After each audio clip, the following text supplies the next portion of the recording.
welcome everyone to the webinar, How to Secure Sensitive Customer Data Using Amazon CloudFront. We're really excited to have you all here today. Thank you all for joining us. My name is George John. I'm a product manager with AWS CloudFront and Lambda at the Edge team. And with me, I have Christy Orsaki, a software development manager with Amazon.com. Today, we are going to be primarily focusing on how you can use CloudFront for securing and protecting sensitive data. First, we'll do a quick overview of CloudFront basics. This will help us to make sure we are all on the same page. Then we'll take a look at how you can leverage the various features and capabilities that are part of CloudFront for secure content delivery. Then we'll take a look at a feature called CloudFront Field Level Encryption. This feature was announced end of last year. This feature enables you to encrypt sensitive fields as they arrive at CloudFront edge locations. I'm very excited to have Christy, who's going to share why Amazon.com needs field level encryption. He's going to walk you through some of the benefits and give you a demo. As part of the demo, he's going to do a setup and going to share how you can configure field level encryption and also use it. At the end, we'll make sure we leave enough time for any questions you have for us. Just a quick note, we have moderators who are actively looking at the Q&A window. So feel free to start typing in questions as they come to you. So what is Amazon CloudFront? CloudFront is a global CDN. It was launched in November of 2008. So it's been around for more than 9 years now. When we typically speak with customers really understand the benefit of using a CDN for static content. The static content would be things which are pretty cacheable. So images on a website or the client-side JavaScript, CSS. All these are cacheable, and CloudFront understands, or customers understand the benefit of caching it and storing at multiple locations worldwide. So when a viewer tries to access that static content, it can be served immediately back to them. But over the years, CloudFront has built in various features and capabilities that's going to help even in accelerating dynamic content such as applications and APIs. CloudFront has a massive global scalable network of data centers, and we'll take a look at that in the next slide. And CloudFront, like other AWS services, is built on an on-demand pay-as-you-go pricing model, meaning that there is no commitment, there is no contract that you need to have with us to get started on the service. This shows the global points of presence or POPs CloudFront has today. There are 114 in total. And this list keeps growing as we are adding more and more POPs to the list here based on the feedback we are getting from customers. From a high level, in terms of the use cases for which we have seen customers using CloudFront, there are 4 major ones. The first one is acceleration of websites. This includes both static and dynamic content and APIs. The second one is customizing user experience at the edge location. So this means that you are able to bring your own code or compute to the edge, and this can be done with a service called Lambda at the Edge. Third, we have seen customers using CloudFront for streaming live and on-demand media. And the fourth one here is secure content delivery. For today's webinar, our focus is on the fourth use case here, on how you can securely deliver content with CloudFront.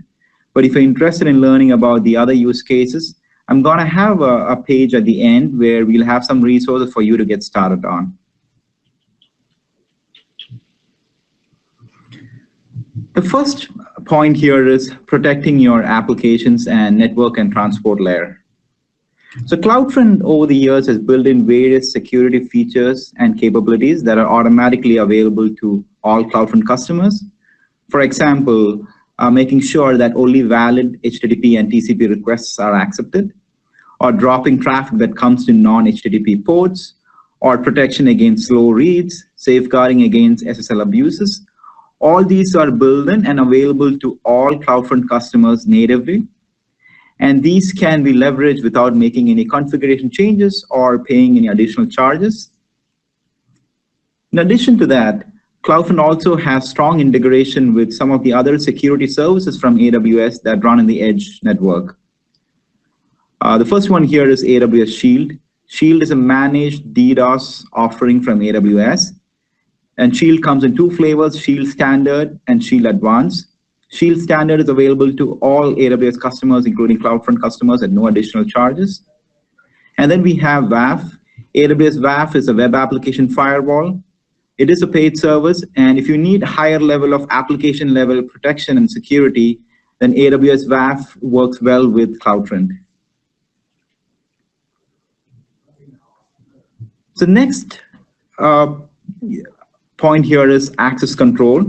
This access control is really about ensuring that your content is accessed only by viewers you want to give access to. And CloudFront has a couple of mechanisms that can be leveraged for access control or securing your private content. Before we get into that, let's take a look at this picture we have here. So on the left side, you have viewers. They could be anywhere in the world who are trying to access your content that is being served through a CloudFront distribution. And on the right side, you have origin. So you could have multiple origins set up with CloudFront. So in this particular example, you could have an Amazon S3 bucket. S3 buckets are typically used for static content, and then you can have dynamic content on application load balancer or EC2 instances, or even web servers that are outside of AWS. CloudFront today is agnostic to where the origin is. When the viewer tries to make a request, CloudFront automatically routes the request to the distribution or location that's closest to the viewer. If the data is already present in the cache, it's called a cache hit, and the request is immediately returned. If the data is not present, then CloudFront will fetch the data from the appropriate origin automatically. And it will serve the request back to the viewer and will also cache it so that subsequent requests can be served directly from the cache location. Now, moving on to how you can serve private content, there are two mechanisms. The first one is signed URL, and the second one is signed cookies. Both of these are based on asymmetric key encryption. Essentially, you generate a public-private key pair. You control and maintain and own the private key. You provide the public key to CloudFront, and CloudFront will use the public key to validate the signatures that are generated by the private key you have. So let's take a look at the flow here. So let's say you have a viewer who wants to access secure or private content. The viewer would make a request to the application to authenticate himself. The application, after authentication, would generate a signed cookie or URL that is sent back to the viewer. Now, the viewer would use a signature that is part of the cookie or URL to now try to access the actual content. The request will arrive or land at the CloudFront location that's closest to the viewer. CloudFront will use the public key that you had provided to validate the signature. If it is valid, then it would return the response back to the viewer. So we talked about how you can use CloudFront for securing access to private content on a CloudFront distribution, but it's also equally important to make sure that your origins are controlled or restricted so that viewers cannot bypass the CloudFront to fetch the data directly from the origin. And CloudFront provides a couple of mechanisms for that. If it is an Amazon S3 origin, CloudFront has a concept called origin access identity that you can set up to make sure that only CloudFront distribution can access the content in your S3 bucket. If it is a non-S3 origin, we call them custom origin. You can leverage origin custom headers capability in CloudFront distribution for restricting access. The way you would do that is you would set up your CloudFront distribution with a custom header with a header name and value being a secret that you share with your origin. When a request originates from the CloudFront distribution and goes to the origin can check the request for the header you had set up, and if only the shared secret is present in the header, would the origin accept that particular request. So any request that's originating directly from the viewer that is bypassing the CloudFront distribution can be dropped by checking the header and making sure the right value is present. Moving on to the next point, it is encryption. CloudFront supports end-to-end HTTPS connection. The first connection is between the end viewer to the CloudFront distribution, and the second connection is from the distribution to the origin. CloudFront provides various configuration and knobs for you to configure the HTTPS connection you set in either case. Let's take a look at some examples here. The first connection here is between the viewer and the CloudFront distribution, and CloudFront has mechanisms like selecting the viewer protocol policy. This would help you to make sure the viewers are able to connect to your CloudFront distribution only through HTTPS. We launched a capability in November of last year that allows you to configure security policy. This allows you to specify and enforce the minimum TLS protocol version, the cipher suites you want to use as part of the TLS connection setup. CloudFront has integration with ACM, which is AWS Certificate Manager. So you can, in a hassle-free manner, get certificates which are domain validated from ACM and use it at no additional charges on CloudFront. ACM makes it very easy for you to procure, rotate, and renew certificates. Similarly, on the other hand, the connection between CloudFront distribution and the origin, you have various knobs available to you. For example, you can specify, I'm only going to support HTTPS between my distribution and origin. You have options like specifying the SSL or the TLS protocol you want to support. So we talked about how you can have end-to-end HTTPS connection all the way from the viewer to the origin. The next encryption feature I want to talk about is field-level encryption. So CloudFront field-level encryption was announced end of last year. This provides you an extra level of security, another way to protect your sensitive data that is being passed from the viewer to the application. You can leverage field-level encryption, and you can provide a public-private key pair. So essentially, you provide a public key to CloudFront, which CloudFront uses to encrypt certain fields in an HTTP post form as soon as it lands on a CloudFront location. To talk to you more about field-level encryption and its capabilities, and to give you a demo, let me hand it over to you. Let me hand it over to Christina. Okay, good. Thank you, George. So why Amazon consumer needs CloudFront field-level encryption?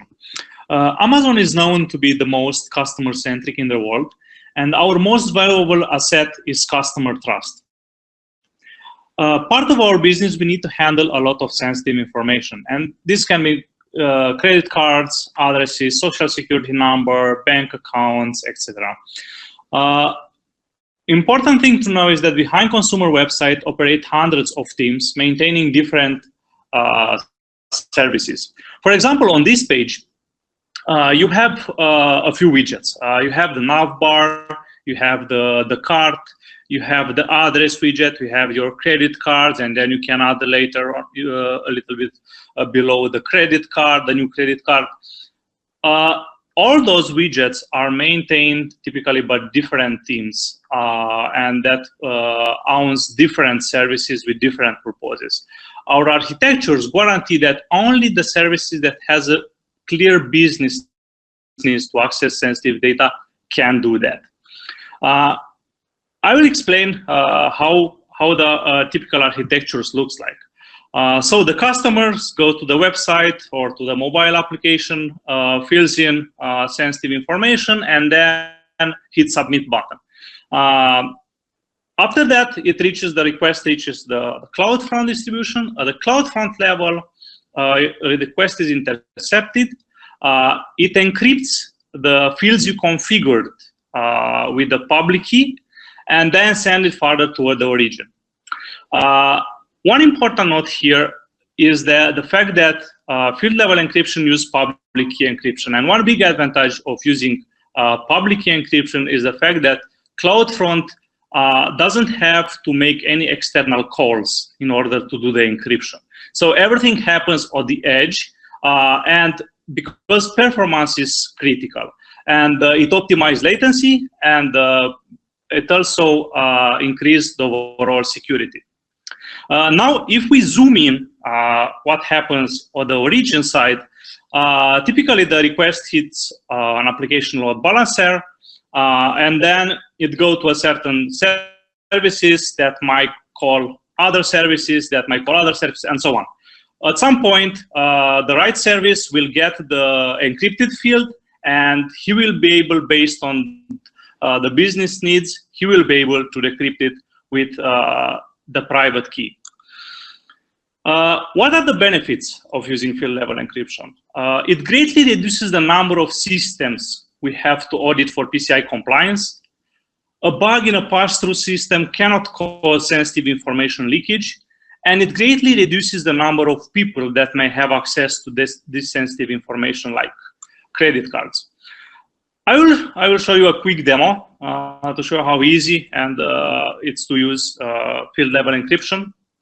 Part of this demo, here are some products and concepts we will use. So Amazon CloudFront, obviously, HTTP form, public key cryptography, AWS API gateway, AWS Lambda, CloudFormation, KMS, and the System Manager Parameter Store, and DynamoDB. Briefly, API gateway helps you to create API, monitor, and secure without having to manage manually services. The Lambda function lets you run code without managed services, without managed hosts, and so on. CloudFormation allows you to provision your infrastructure in a safely and automatic way. KMS is helps you manage encryption keys. System Manager Parameter Store lets you store API keys, configuration items, or any other information your application needs. And DynamoDB, it's of course an NoSQL database, highly available and with predictable performance and seamless scalability. This is the architecture of the demo. So we'll have a simple web application that will post some fields. Out of that fields, the phone number will be encrypted. So when the request hits the CloudFront intercepts it, encrypts the phone, and pass it further to an API gateway. API gateway is configured to call a Lambda function. That Lambda function will call Dynamo and will call DynamoDB and store those fields in a DynamoDB table. Later on, as an administrator, I can go to AWS console. I can invoke another Lambda function, which has the right to pull the private key and decrypt the data and display it to administrator. Okay, so briefly, what are the steps required to configure field-level encryption? First of all, you will need to upload your public key. You have to set the name and the value. Then the next step will be to create a profile. The profile, you need to put the name, provider name, and you link the public key created in previous step. Of course, you can have multiple profiles with the same public key. And then you set the fields, the pattern, the fields you want to encrypt. The last step will be to create the configuration where you will set the content type and you will configure how you will pass the profile you've created on the step 2. So these are the briefly the steps. It requires the stage that requires artifacts, which are deployed right now in US East AWS region. So if your service is there, you don't have to do anything. Otherwise, you will be able to upload that in an S3 bucket on your account. Then we will generate an RSA key pair. We will upload the public key to CloudFront and associate it with a field-level encryption configuration. We will launch CloudFormation stack, which will provision for us all the required services and resources. Then we'll add the field-level encryption configuration to the CloudFront distribution. And the last step, we will store the private key within parameter store. We will use OpenSSL to generate the public private key. So OpenSSL, then RSA out private key .pm format. Yeah, it generated right now the private key.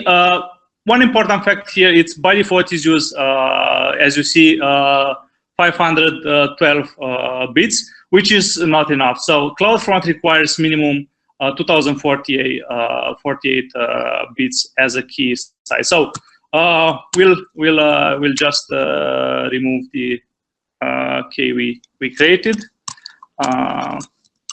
and we'll create the one using the minimum length required by CloudFront. Now we have the private key. We need to get out the public key. So we will use again OpenSSL.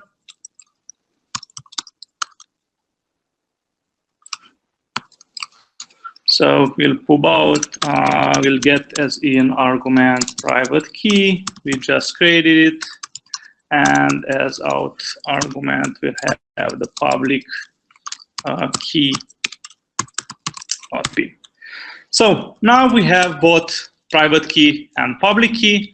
We want to upload the public key to CloudFront.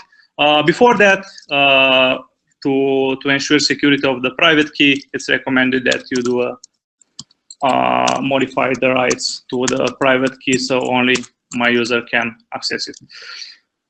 So let's edit the public key. Let's copy the value from here, and let's go to the console. Let's go to the CloudFront, and here we have the public key. We will set the public key name, so demo public key, and here is the key value. Okay, put my key. It doesn't really matter the comment. So once we create the public key, we'll jump to the field level encryption, and we will create the profile. So the profile is okay. My profile doesn't matter here. Okay. Here we set the public key we just created, and here we'll put a provider name. Provider name is important on the decryption part, and it needs to be remembered. So FLE demo will put a provider name, and here is the field name pattern to match. So it's the field name of the forms. So we'll put phone in our case. So let's create a profile.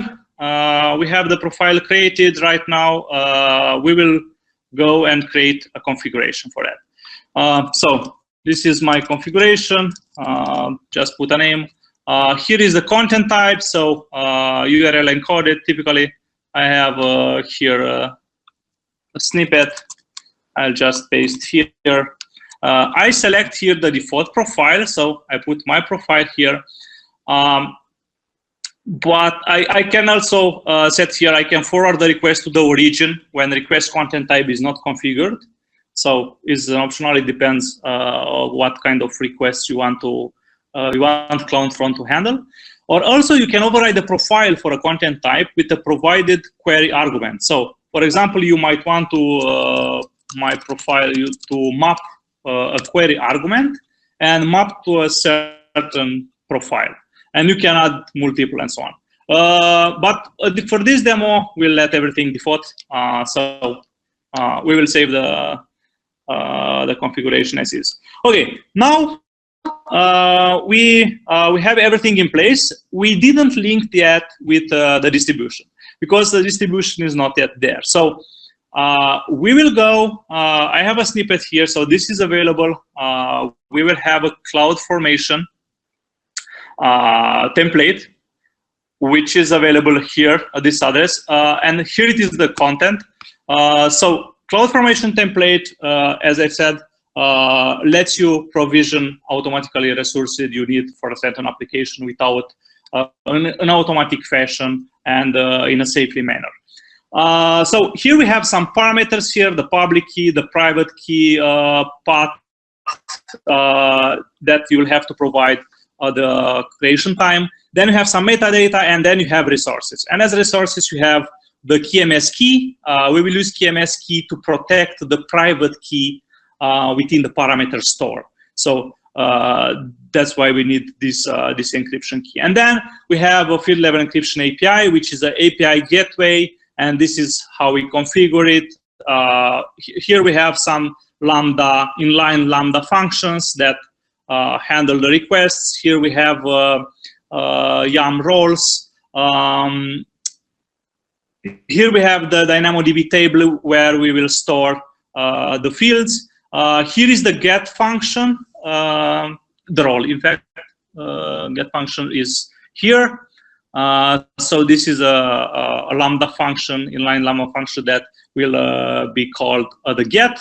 And here is the post, the Lambda function where it will intercept the request and we'll get out the fields and we'll put them in a DynamoDB table as visible here. So to execute this CloudFormation template, we'll take this this link and we go to our browser. And as you will see, here is the location for our template. Hit next. Then you should set up the parameters we've just talked about. So this is the provider ID, FLA demo. This is the public key we just configured. And here is the path that we will use to store the private key. And here, the last one is the artifacts prefix. Here we store the Lambda function responsible for decrypting the data. Because it's a bigger function, we store it in a zip file. It has several dependencies. One of that dependencies is AWS Encryption SDK. So on the back end, decrypting the data, you will use AWS Encryption SDK. So hit next. Here we will keep the default. So here you can put extra information, but we will let default. And here it is like the last step where you will review what you are about to create. So just acknowledge and hit create. I will not hit create right now because it usually takes several minutes. So I have the distribution already created. So after you hit create, you'll have to wait a couple of minutes, and then go back to the console, and you will have, if you go to CloudFormation, you will see something like this. So the CloudFormation is executed. All the resources are in place. So here are the things that it creates for me. So all these resources you can create yourself manually using AWS console management, of course. But using CloudFormation template, it helps you to automatically do this. So this is the CloudFront distribution. This is the DynamoDB table. This is the Lambda function for decryption, and so on and so on. So you can inspect this after it is completed. As output, I configure to output several the most important things for us. So one of it is CloudFront distribution. Another one is the application URL, and then the KMS key ID, and the link to the decryption function. Now we have the distribution ready, so we can go to the distribution, CloudFront distribution. And as we can see here, you will need to make sure that the distribution is enabled, because by default, after you create it, it will be disabled. You will have to explicitly enable it. After you enable it, you'll just hit yes, edit. And then we will go to behavior. And here at the cache behavior, we will edit the cache behavior, And here, actually, we will link now the configuration we've built previously with this cache behavior. So right now, I will save, and I can monitor here. So right now, the CloudFront distribution pushes those changes to the all location edge locations. So let's go back to the CloudFormation. Here is the application URL. So if I open the application URL, this is actually my demo application. So here I have a user, full name, an email address. I can put Christy here. Okay, I can put a phone number. Let's edit. Let's put okay, and okay, I'll put myself here. If I submit now the form, actually what will happen, so we configured already CloudFront distribution. It will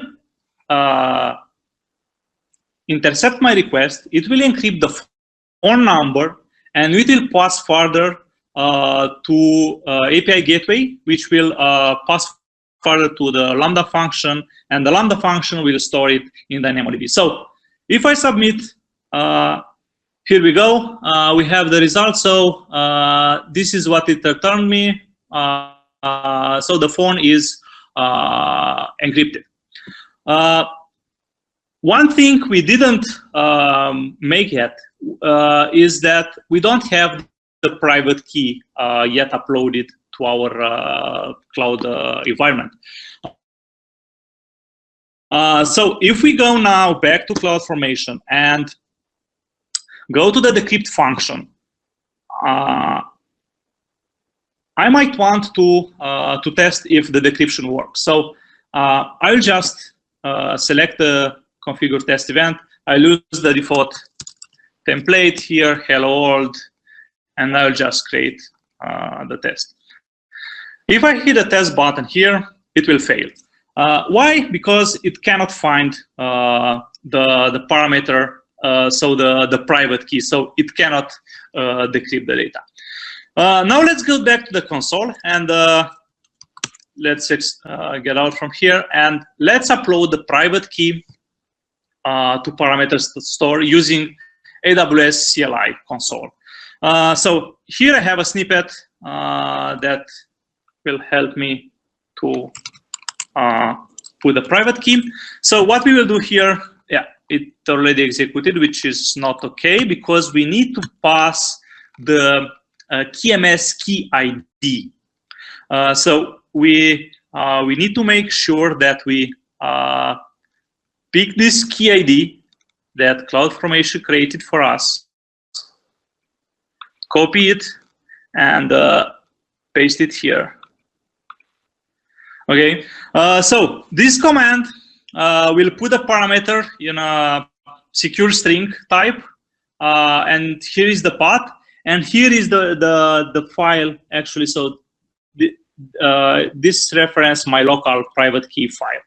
So if I hit enter, right now it uploaded the private key, and it encrypted it with the KMS key. Now, if we go back to the decryption function, and we'll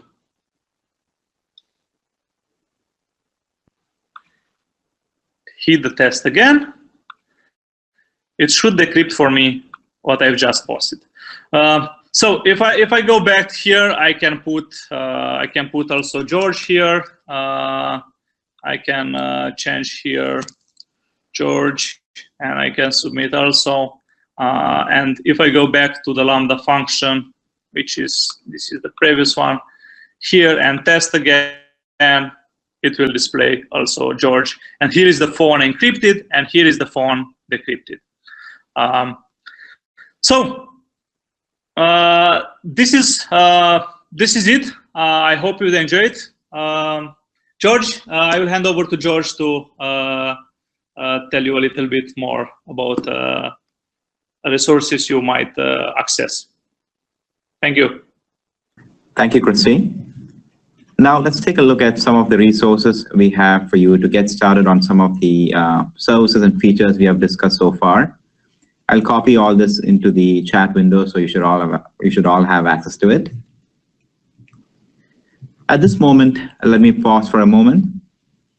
Feel free to type in any and all questions you have for us in the Q&A window.